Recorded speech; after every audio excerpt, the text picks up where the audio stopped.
Pista ciclopedonale del Ponte Nuovo chiusa nei giorni della Dunata e del Giro d'Italia è polemica.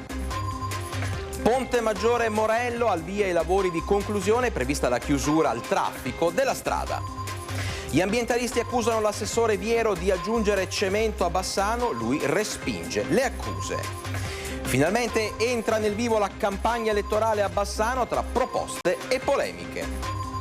Alpini protagonisti a Vicenza, tra fanfare e formaggi la Dunata è vicina.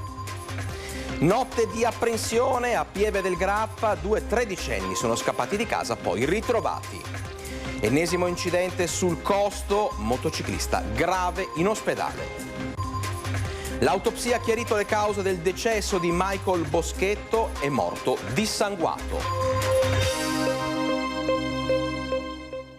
Un cordiale buonasera a tutti voi telespettatori, ben ritrovati al nostro consueto appuntamento dedicato all'informazione di Bassano e dintorni. Lo avete visto dai titoli, è partito il conto alla rovescia per la grande adunata nazionale di Vicenza che noi di Rete Veneta seguiremo passo dopo passo anche in questi giorni di avvicinamento al grande evento, e noi apriamo proprio il nostro TG Bassano collegandoci in diretta con Daniele Garbin da Vicenza, perché insieme a lui c'è la fanfara della Brigata Giulia. Daniele, a te la linea. Hai detto bene Alex, saluto a te, saluto i telespettatori. Vicenza, siamo in Piazza Castello, quello che sentite proprio sono alcune note della fanfara della Brigata Giulia. In questo momento è solo una rappresentanza, di solito sono una cinquantina di elementi, qui sono una ventina, proprio diretti, ecco, in questo momento dal sergente maggiore Flavio Mercorillo. Ecco, in questo momento vedete sta salutando, con lui c'è Dennis Veronese che è il coordinatore per la Dunata proprio delle fanfare, e che si stanno proprio in tempo in diretta proprio coordinando in questo momento. Proprio sono esibiti alle 18, è iniziato il collegamento da Piazza Matteotti, hanno sfilato così questo anticipo, diciamolo, ricordiamolo, è un fuori programma che fa sentire quello che succederà la prossima settimana, proprio così un assaggio ai vicentini. In questo momento sono passati in Piazza dei Signori, ovviamente il salotto di Vicenza, e hanno concluso in questo momento qui in Piazza Castello, insomma un regalo alla città. Certamente, come dicevi, infatti siamo onorati noi di avere oggi ospiti la fanfara militare della Brigata Alpina Giulia, ed è un assaggio questo che ci accompagnerà fino alla prossima settimana proprio in occasione della Dunata nazionale. Abbiamo visto una grande partecipazione anche a livello di gente comune che ha lasciato il proprio posto, per assurdo anche al tavolino del bar, per seguire la fanfara. Questo dimostra quanto calore i vicentini danno agli alpini e quanta voglia di adunata c'è.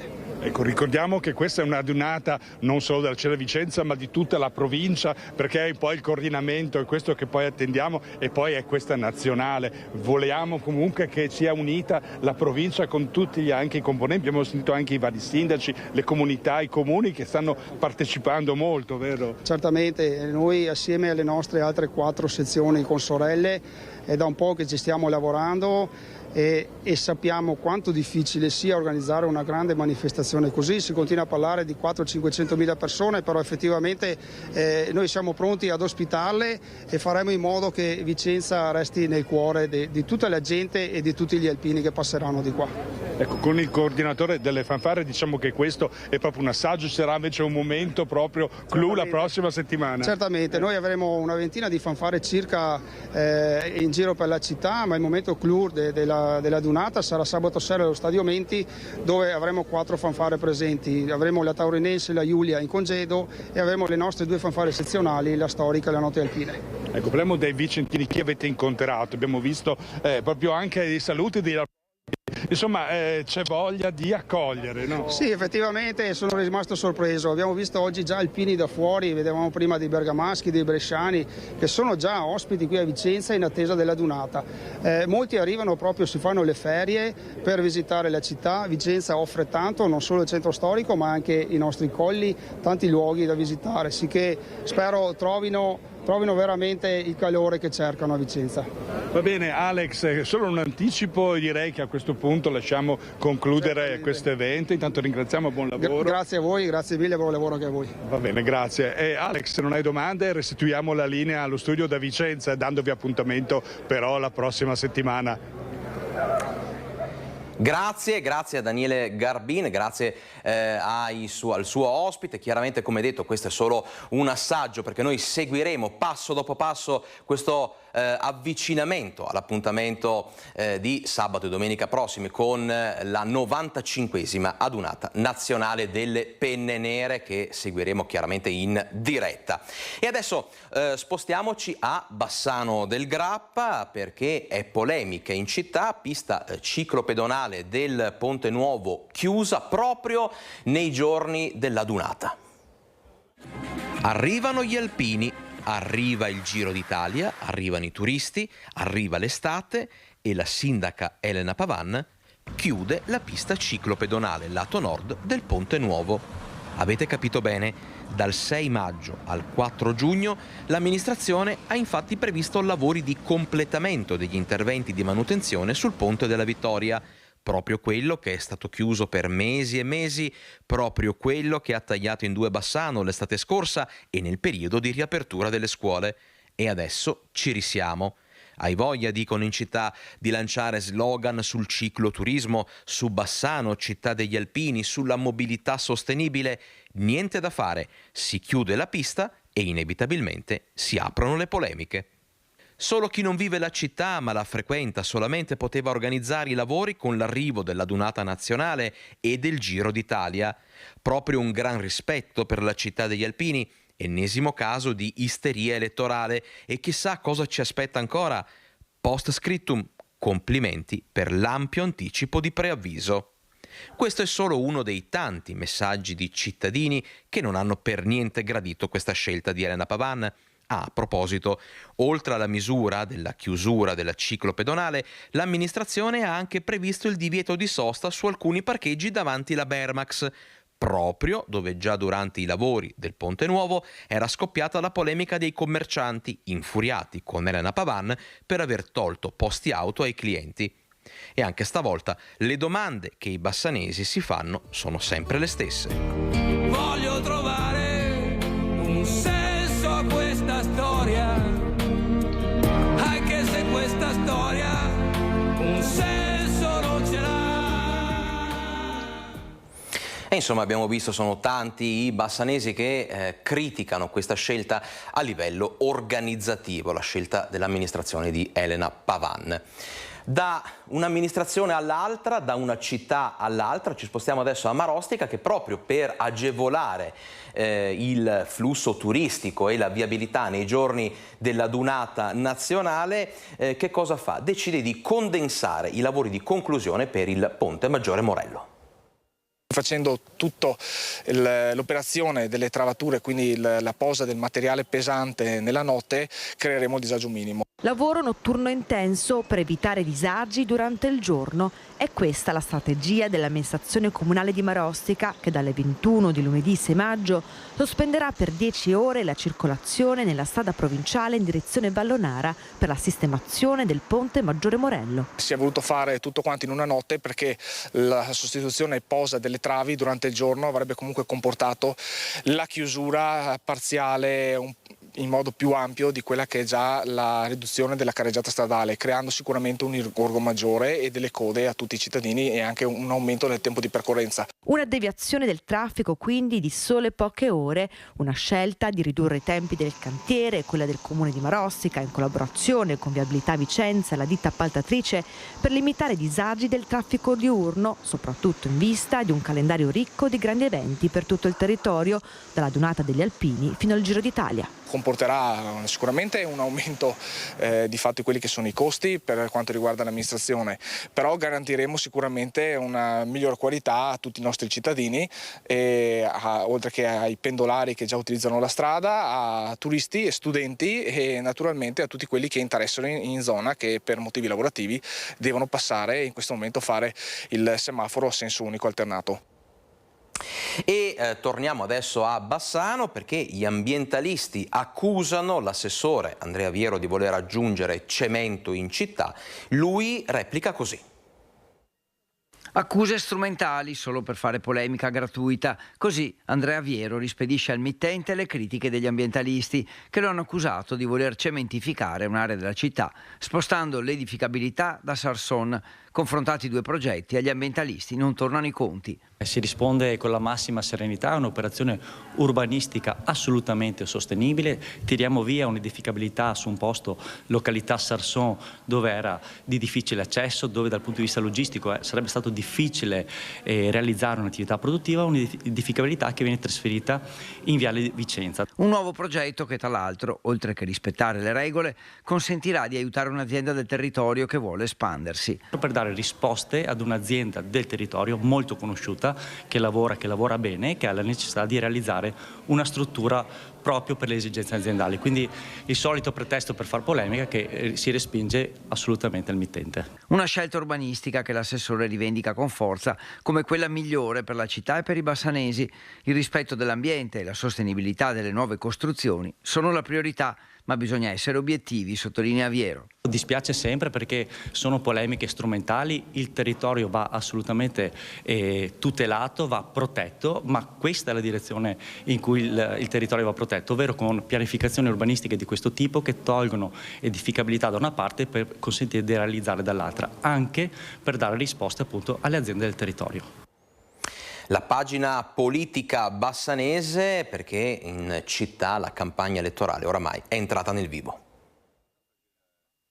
La campagna elettorale bassanese è entrata nell'ultimo mese, quello caldo, quello spesso decisivo ai fini del risultato, e in città la voce della politica si fa sentire, a partire da Gianni Zen e dai ragazzi di È il Momento. Il candidato sindaco, ex preside del Brocchi, racconta dell'intenso dialogo con i quartieri avuto in queste settimane, un dialogo che a detta dei cittadini è mancato con l'amministrazione di Elena Pavan. È la cosa che più mi ha colpito, perché il dialogo dovrebbe essere la costante, per cui lasciamo perdere il passato, guardiamo avanti. È chiaro che il dialogo con i quartieri, ma dialogo con i comitati dei quartieri, ma anche pubblicamente con tutti gli abitanti, penso diventerà per noi la costante. Presentate anche alcune idee proprio per i quartieri, partendo dal progetto di una ciclopedonale da Rosà a Campese, ma non solo. L'idea è quella del quartiere dei 15 minuti, dove tutti i servizi necessari al cittadino siano raggiungibili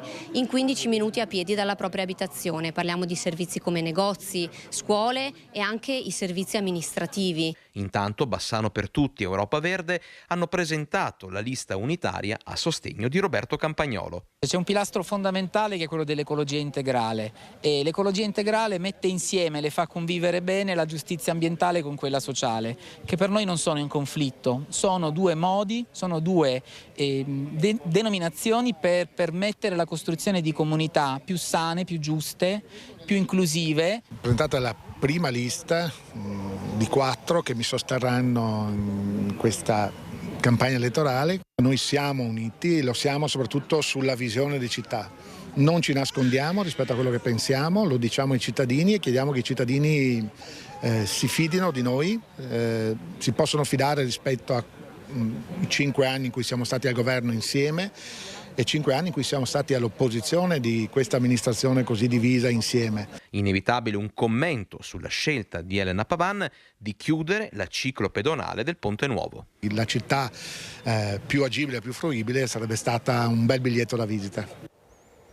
Ed è stata presentata oggi anche la lista di Fratelli d'Italia a sostegno di Elena Pavan, una lista che vede tra i candidati il vice sindaco Andrea Zonta, i consiglieri Antonio Guglielmini e Gianluca Pietrosante, affiancati dal vice sindaco dell'amministrazione Bizzotto Stefano Giunta e dal consigliere Stefano Monegato. In lista anche Nicola Giangregorio, coordinatore cittadino del partito. Noi adesso torniamo a parlare di alpini, perché Latterie Vicentine fa un regalo speciale a ognuno dei gruppi alpini della provincia di Vicenza. Gli alpini sono i primi ad arrivare quando c'è bisogno di loro e sono gli ultimi ad andare via quando il lavoro è finito. sempre in prima fila, rimboccandosi le maniche per fornire il proprio aiuto. E sotto quei cappelli verdi e quelle penne nere c'è la capacità di stare assieme, di fare gruppo, di creare rapporti e relazioni tanto nelle difficoltà quanto nel momento della convivialità. Poi, se c'è qualcosa di buono da mettere sotto i denti, meglio ancora. Proprio per questo motivo Latterie Vicentine ha fatto in modo che tutti gli alpini della provincia di Vicenza abbiano un qualcosa in più da mettere in tavola in occasione della Dunata nazionale, donando a ogni gruppo una forma del suo prodotto di punta. Abbiamo omaggiato, per passare dei momenti conviviali, gli alpini con il nostro prodotto di punta, che ricordo essere il Brenta Selezione Oro, che tra le altre cose, senza volerlo, ha tanto da dire con gli alpini, in quanto viene il nome, la dice lunga, e poi viene stagionato nell'ex rifugio antiaereo di Schio, dove nella seconda guerra mondiale ci si andava a riparare di fronte ai bombardamenti. Gli alpini hanno risposto alla proposta di Latterie Vicentine affollando il tendone predisposto nella sede di Bressanvido e ritirando le forme preparate per tutti i gruppi della provincia. Oggi sono veramente felice perché il colpo d'occhio dice che gli alpini per l'ennesima volta hanno risposto veramente alla grande. Noi abbiamo invitato 252 gruppi del Vicentino e vorrei dire che la quasi totalità ha risposto, e quindi siamo veramente felici. Tante penne nere nella sede produttiva di Bressanvido, unite ancora una volta per l'inno di Mameli e per ringraziare i padroni di casa di questo omaggio, che nasce in una realtà nella quale gli alpini non mancano di certo. Io, il sottoscritto, il direttore, il vicepresidente, il direttore amministrativo e non ne nomino altri, ma insomma siamo veramente tanti gli alpini all'interno delle Latterie Vicentine. Quindi ci vediamo sabato, domenica a Vicenza, viva gli alpini! Non mancherò di sicuro. Ci uniamo anche noi al Viva gli Alpini, adesso spazio alla cronaca, note di apprensione a Pieve del Grappa per 2 ragazzi tredicenni scappati di casa. Un brutto voto a scuola, il rimprovero dei genitori e la decisione di scappare di casa. Protagonisti i 2 ragazzini di 13 anni, italiani di seconda generazione, che hanno fatto perdere le loro tracce dal pomeriggio di venerdì. Sprovvisti di cellulari, i genitori li hanno aspettati fino a sera inoltrata e, non vedendoli rincasare nella notte, hanno lanciato l'allarme ai carabinieri. Verso le 4:30 mi hanno avvisato i carabinieri appunto di questa scomparsa, mi hanno detto che sarebbero arrivati a breve i vigili del fuoco e quindi presso il municipio di Paderno è stato allestito tutto. Ho allertato la protezione civile, che nel frattempo è stata attivata anche dalla prefettura, e la macchina delle ricerche si è messa in moto. Protezione civile, vigili del fuoco, soccorso alpino, volontari dell'AVAB e polizia locale già dalle prime ore del mattino al lavoro per istituire le squadre di ricerca partite intorno alle 6. Allestita anche l'unità di comando locale dei vigili del fuoco. A Pieve del Grappa, dopo la scomparsa nel 2022 di Valeria Rosato, di 88 anni, non si è voluto perdere nessun minuto prezioso per avviare le ricerche. Sono passata ovviamente dalle 4, quando sono uscita di casa ho iniziato a guardare in giro muovendomi con l'auto, e siccome dovevo andare in comune verso le 8 sono passata e guardando in piazza ho visto i 2 ragazzini che stavano tranquillamente passeggiando qui davanti, quindi li ho fermati e grazie all'aiuto di un amico, Stefano, che era appunto in piazza, gli ho fatto segno di aiutarmi nel caso in cui volessero magari scappare. In realtà non si sono mossi proprio perché non capivano cosa stava succedendo, erano infangati, stanchi, però molto stupiti, non capivano perché io li avessi fermati, perché poi arrivassero i carabinieri, cosa stesse succedendo, quello non gli era ancora chiaro. Spaesati, i 2 tredicenni hanno giustificato la bravata per i rimproveri della famiglia di uno dei 2 per non aver studiato abbastanza e aver preso un brutto voto a scuola. La volontà di scappare di casa, appoggiata dal migliore amico, e così la fuga. Il sospiro di sollievo dei genitori e dell'intera comunità dopo il ritrovamento dei ragazzi. La solitudine di questi giovani, che probabilmente non hanno più adulti di riferimento, non hanno più persone a cui magari affidare le loro criticità, le loro problematiche, quindi a volte si trovano da soli a dover gestire questa cosa, e come adulti dobbiamo interrogarci su che cosa è giusto fare.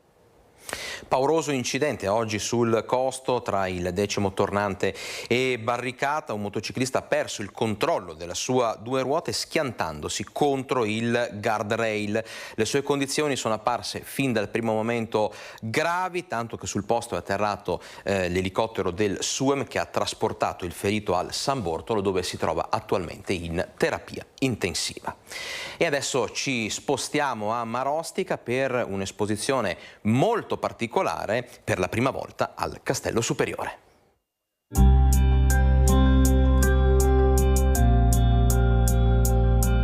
Silenzio che racconta l'arte, opere grafiche che raccontano il silenzio. Sono più di 500 gli artisti provenienti da tutto il mondo presenti alla 51esima edizione di Umoristi a Marostica, rassegna che per la prima volta trova casa tra le 9 sale espositive del Castello Superiore. Quest'anno siamo stati contenti perché abbiamo visto che i disegnatori sono aumentati, sono arrivati 535 opere da 72 paesi del mondo.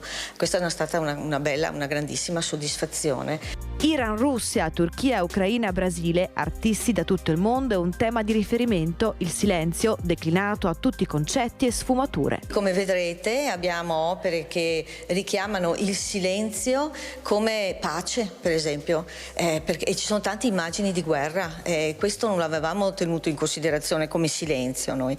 Questo vuol dire che in tutte le parti del mondo, a qualsiasi latitudine, c'è bisogno di pace, per esempio.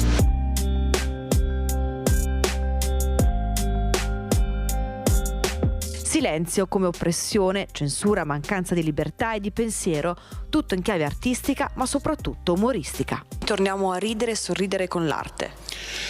Bisognerebbe sempre di più. Non è facile in questo periodo, ecco, però ci sono alcune manifestazioni, pochissime ormai rimaste come Umoristi a Marostica, che ci provano e che sono benemerite proprio per questo.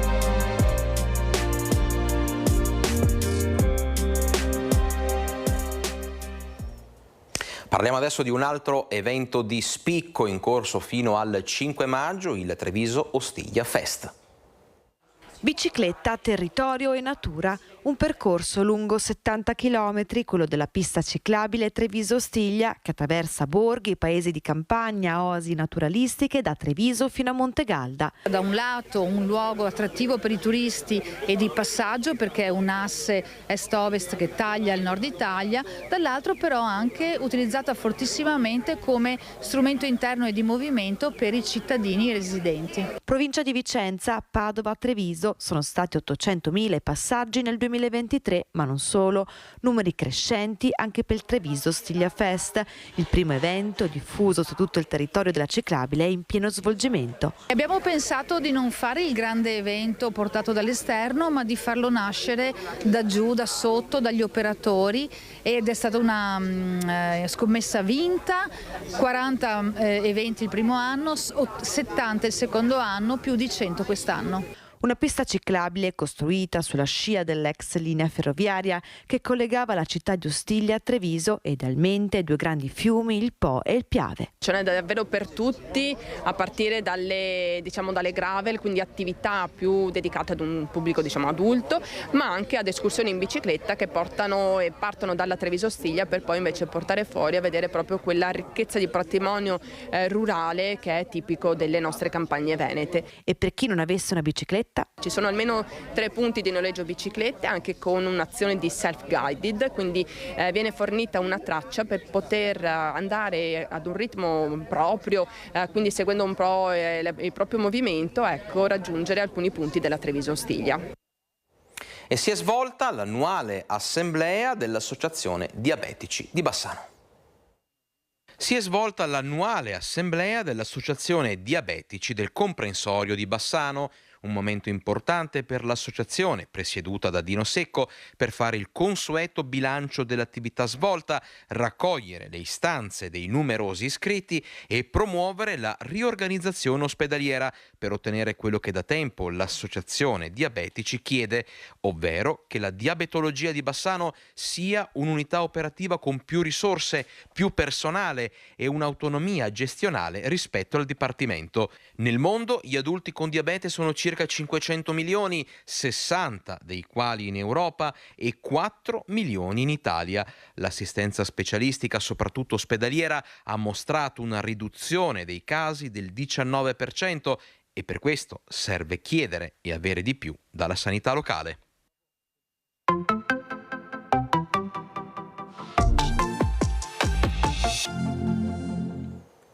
E l'autopsia ha chiarito le cause del decesso di Michael Boschetto, ucciso a Villafranca Padovana.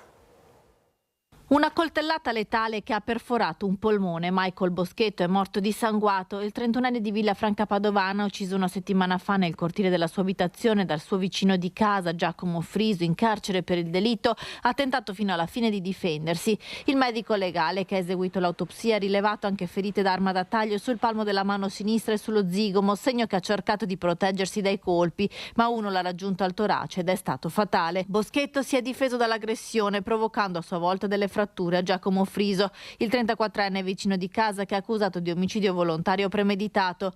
Michael Boschetto dunque è morto in pochi minuti senza riuscire a chiedere aiuto, mentre Friso scappava nascondendosi prima nel giardino di casa di un poliziotto della Digos, che poi, vedendolo fuggire, è riuscito a rintracciarlo ed arrestarlo. Tra i due ragazzi le accredini duravano da molti anni. A metà aprile Friso si era allontanato da una comunità di recupero dove viveva ed era tornato a Villafranca, mostrandosi spesso agitato e andando in giro con un coltello, arma che per sua stessa missione aveva poi nascosto nel cortile di casa di Boschetto fino all'aggressione fatale avvenuta sabato scorso all'alba. In prima serata il film Due notti con Cleopatra, protagonista Sofia Loren. Alle 23 itinerari turistici ci porterà a San Zenone degli Ezzelini alla scoperta dell'Oasi San Daniele. TG Bassano finisce qui, io come sempre vi ringrazio per aver scelto la nostra informazione e non posso che augurarvi un buon proseguimento di serata sempre su Rete Veneta.